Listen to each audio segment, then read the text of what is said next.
used to go to the moon in this decade and do the other things.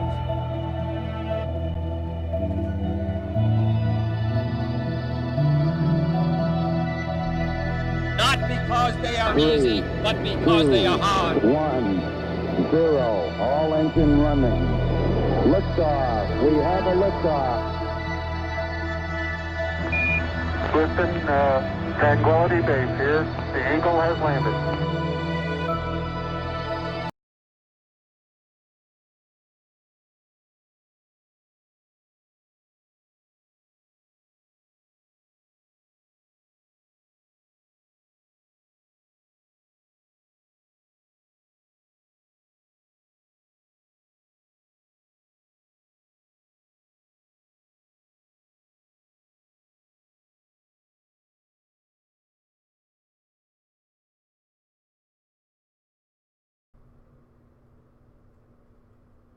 Okay, I hope I wasn't muted before.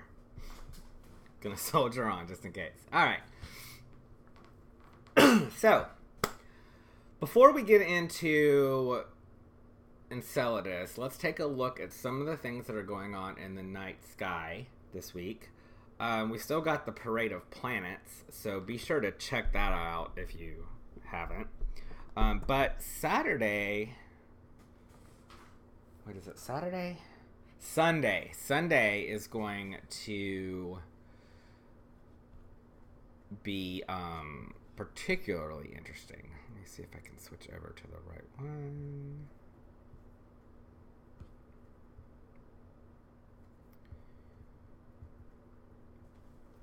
There we are. Okay. So this is Sunday evening. Of course, this is from Houston, so if you're in the southern hemisphere, this is going to be different for you.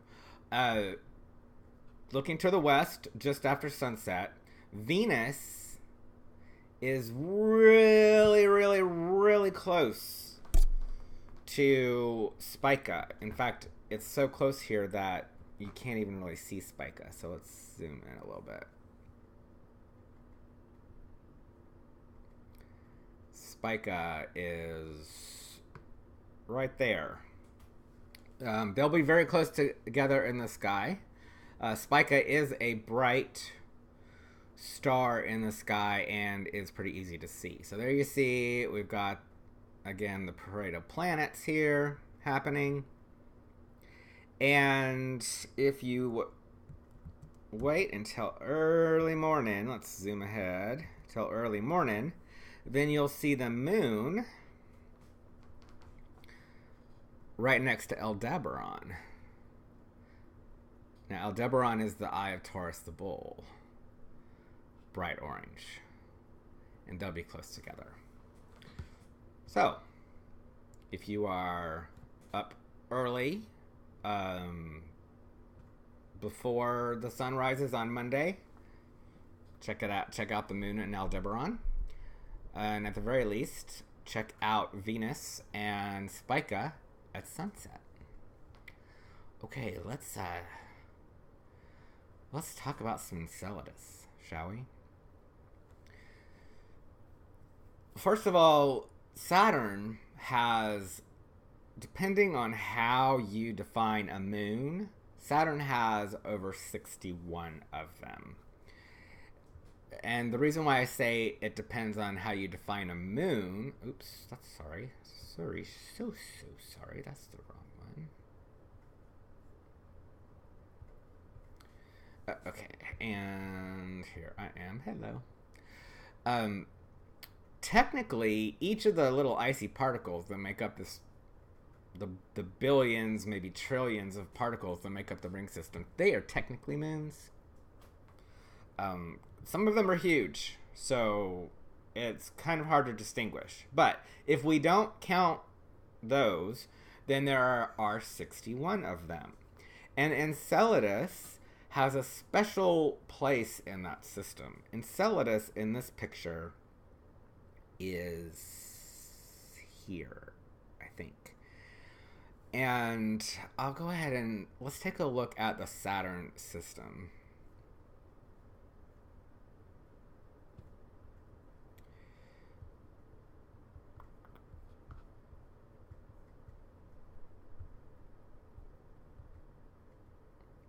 here's Saturn. I'm going to put it in motion just a little bit so we can start to see these moons orbit. Now, of course, this is just the moons that we can see at this distance. They didn't program all of the 61 moons in here. But Enceladus is here. All right. And it orbits between two moons, Tethys and Mimas. So there's a lot of gravitational interaction there.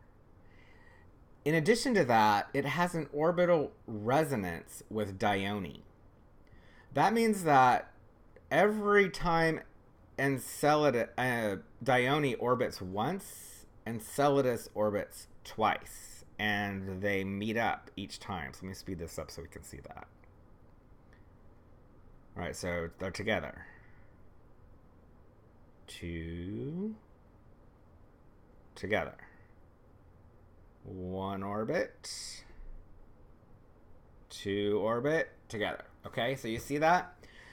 So that repeated geometry. That repeated geometry there, that where they match up in their orbits every second orbit for Enceladus, that has elongated the orbit of Enceladus, so it's an ellipse, and more so than a circle. That means that sometimes it's closer to Saturn, and sometimes it's farther away. And that means that it's getting squished and pulled and squeezed by the gravity of Saturn. As it gets closer to Saturn, it's getting more gravitational stress. And then as it moves away, it lessens. That's called tidal. Those are called tidal forces. And it creates friction. And Enceladus is made out of ice. So that it creates some interesting things for us to think about. Let's look at some other pictures. Here's another picture of Enceladus. See how bright that is? This is actually another moon in the background. But Enceladus is so bright, and for a long time, scientists really weren't sure why. I mean, there are other moons that seem like they should be brighter, but Enceladus reflects almost all of the light that hits its surface, which means that it's really, really cold on the surface. This is a closer look, and I want you to look at this. I mean, this was a surprise. The first spacecraft to visit Saturn was Voyager back in the 80s, and that was a flyby. Cassini has been in orbit around Saturn for like 10 years, and it has had a lot of time to observe the Saturn system, its moons, and all of that.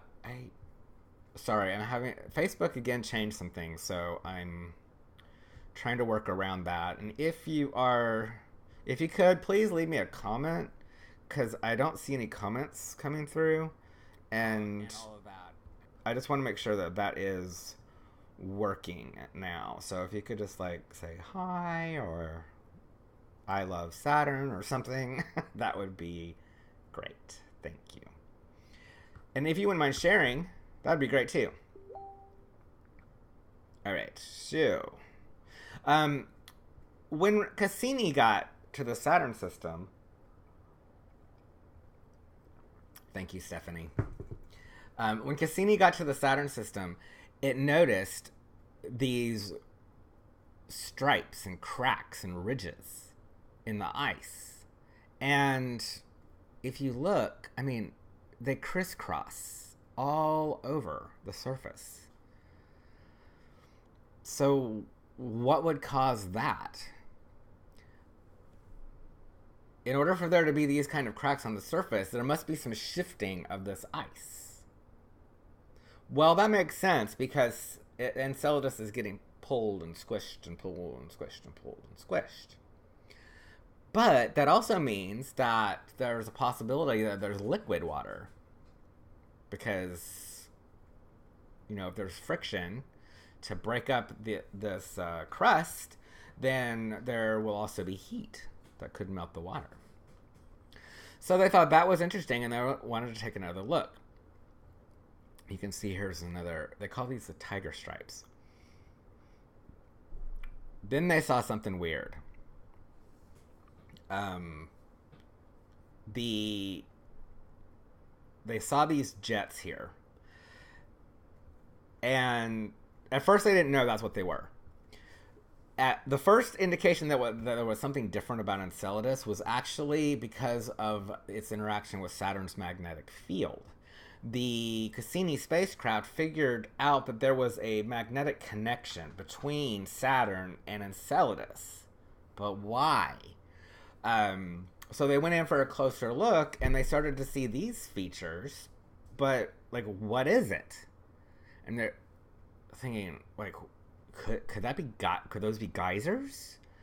And sure enough, they ended up doing several more flybys of Enceladus and realized that these are indeed geysers of water.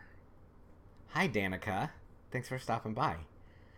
So not only is there water on Enceladus, but Enceladus is graciously spitting it out into space so that we can take a look at it and see what it is. You may recall that Jupiter has a moon that's similar, Europa. It is also an ice-covered moon, but we would have to drill in through the ice to see what's under there. Enceladus is spitting it out for us into space. So even though Cassini was not designed to do these types of measurements, they flew the spacecraft through the plumes from the geyser and used whatever instruments they could to take whatever measurements they could. And what they found was amazing.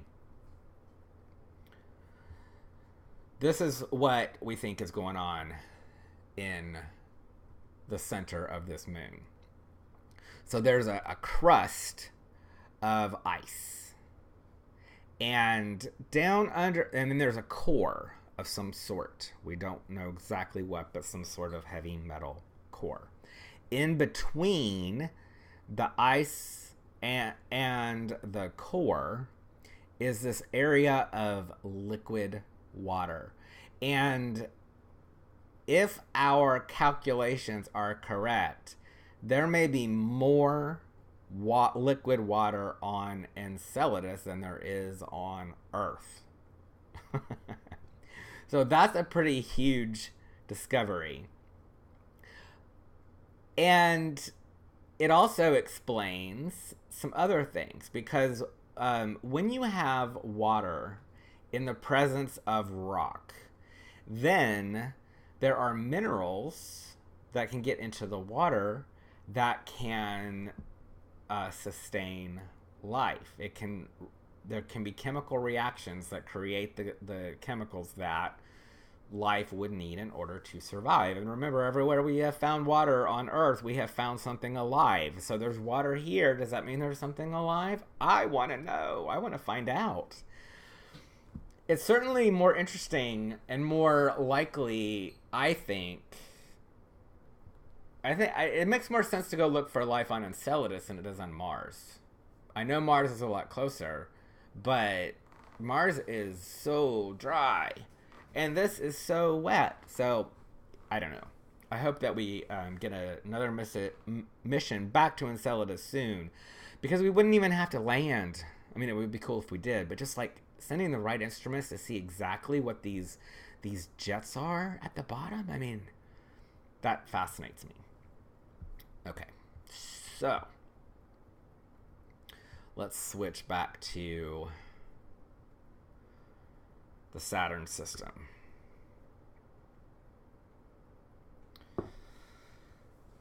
All right, so let's take a closer look at Enceladus.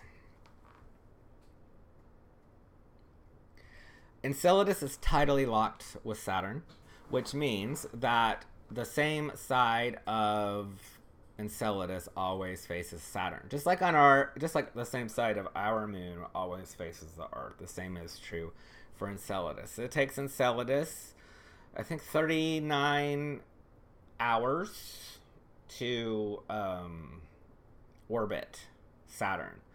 Which, that blows my mind. I mean, when we're talking about these gas giants and their moons orbit in a matter of hours, remember, Saturn is huge. That's some fast orbit. If we can get around Saturn in a matter, if we're measuring in hours, that's just insane to me. But that's how it goes. Another interesting thing is that, let's go back to Saturn. Saturn, this does not really show it. Saturn has a very complex ring system, and there is an outermost ring that is very faint, and for a long time scientists did not know what was causing it. But now we know that it's Enceladus, because Enceladus is leaving behind a little sprinkling of ice and water that will, turn to ice, and that is what is creating the E-ring. Let me just see if I can find a photo real quick for you to show you this.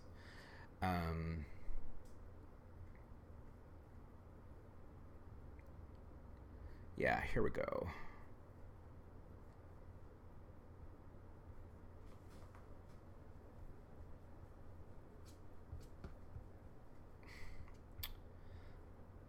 Of course. Nothing works when you want it to. What's happening? Okay, sorry. Sorry, that was a major fail. Coming back to you. Coming back to you. Don't abandon me. Oh my god, really? Okay. Wow. That was a lot harder than it should have been. All right, here is a picture of the rings.